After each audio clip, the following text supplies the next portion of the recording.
Magandang umaga po sa ating lahat. Update po muna tayo dito sa binabantayan nating bagyong si Verbena mula sa nilabas nating Tropical Cyclone Bulletin kaninang 5 a.m.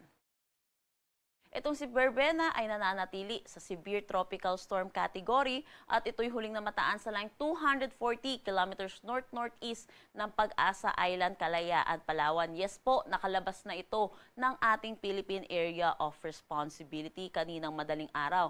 May taglay na lakas na hangin na 110 kilometers per hour at pagbugso na umaabot ng 135 kilometers per hour. Ito'y kumikilos west-northwestward sa bilis na 20 kilometers per hour.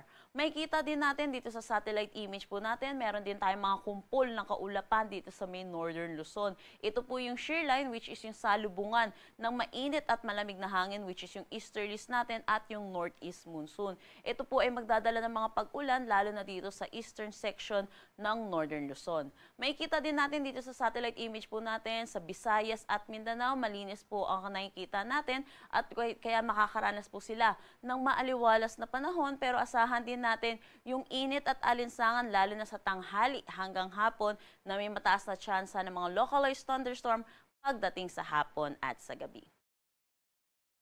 Para naman sa forecast track natin dito si Bagyong Verbena, yun po nakalabas na nga po siya ng ating Philippine Area of Responsibility pero naglalabas pa rin po tayo ng Tropical Cyclone Bulletin. Dulot na ito po ay sa Kalayaan Islands ay meron pa rin tayong Tropical Cyclone Wind Signal.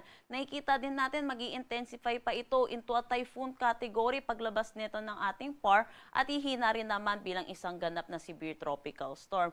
Pero dahil meron pa rin po tayong signal dito sa Kalayaan Islands kaya patuloy po natin itong minomonitor at inaasahan din po natin, mabagal po kasi ito kikilos dito sa labas ng ating PAR kaya posible pa rin po magkaroon ng epekto ito dito sa may Kalayaan Islands. So yun po, signal number 1 po tayo dito sa may Kalayaan Islands. Para naman sa ulan na inaasahan natin, mga significant rainfall po natin, ito po ay hindi na po dulot na itong si Bagyong Verbena, dulot ito ng shear line. Inaasahan natin ang 100 to 200 millimeters of rain dito sa may Cagayan at inaasahan din natin yung mga yellow po natin, Apayao, Kalinga at Isabela, 50 to 100 millimeters of rain. So yung mga dito kababayan po natin dito sa may Northern Luzon, ilang araw na rin po tayo nakakaranas ng mga sunod-sunod na pag-ulan. So iba yung pag-iingat pa rin po, lalo na po saturated na rin po ang ating mga kalupaan. So mataas na po ang tsansa rin ng mga pagbaha, pati na rin yung mga pagguho ng lupa. Ugaliin po natin makinig sa ating mga local government units hinggil sa mga posibleng paglikas na kailangan po nating gawin. Para naman bukas, bahagya pong hihina yung epekto po netong shear line, pero inaasahan pa rin po natin significant rainfall pa rin po yung 50 to 100 millimeters of rain dito sa may Cagayan, Apayao at Isabela. Saturday naman po, November 29, dito na lamang tayo makakaranas ng 50 to 100 millimeters of rain dito sa may Cagayan. Para naman sa panahon natin ngayong araw, inaasahan po natin dulot na itong shear line, mataas ang tsansa ng mga kalat-kalat na pag-ulan dito sa may Cagayan, Isabela, malaking bahagi ng Cordillera Administrative Region.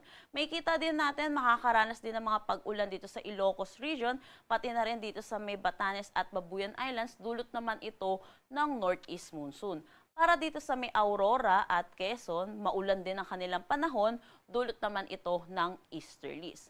Para sa Metro Manila at nalalabing bahagi po ng Luzon po natin, inaasahan naman natin magiging maaliwalas naman ang ating panahon, pero asahan din po natin yung mga localized thunderstorm pagdating sa hapon at sa gabi.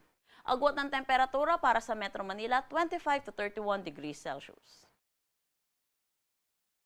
Yun po, dahil po meron pa rin tayong signal dito sa may Kalayaan Islands, inaasahan pa rin natin rains with gusty winds condition. At dulot naman netong trough, netong si Bagyong Verbena, makakaranas pa rin ng maulap na papawirin na may mga kalat-kalat na pag-ulan dito sa buong Palawan. At yun po, sa Visayas at Mindanao, maaliwalas na panahon ang ating aasahan.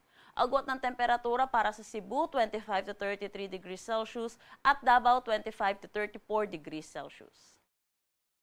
Meron tayong nakataas na gale warning dito sa may Batanes, Cagayan, kasama ang Babuyan Islands, Ilocos Norte, Ilocos Sur, western portion ng Pangasinan, pati na rin dito sa may Kalayaan Islands. Dito po sa may Northern Luzon, dulot ito na pagbugso ng Northeast Monsoon, and then dito naman sa Kalayaan Islands ay dulot po nitong si Bagyong Berbena. So pinapaalalahanan po natin mga kababayan po natin mangingisda at may mga sasakyan maliit pandagat, delikado po muna pumalaot dito sa ating coastal waters.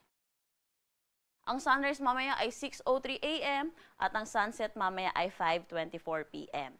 Para sa karagdagang impormasyon, bisitahin ang aming mga social media pages at ang aming website pag-asa.dost.gov.ph.